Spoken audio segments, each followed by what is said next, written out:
Ćerke pevačice Jelene Karleuše, Atina i Nika, preživele su saobraćajnu nesreću dok su vožene iz vrtića.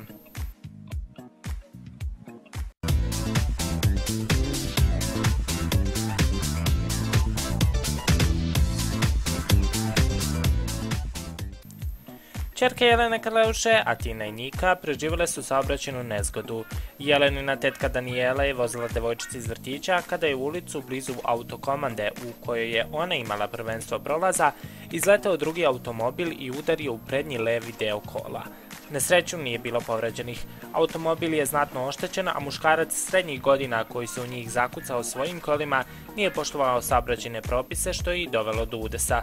Po devojčica je ubrzo nakon nesreće došla njihova baka Divna, koja ih je odvela kući.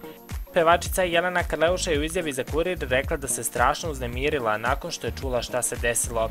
Zbog ovog događaja ona je prekinula tonsku probu koju je imala povodom predstojećeg koncerta na Ušću.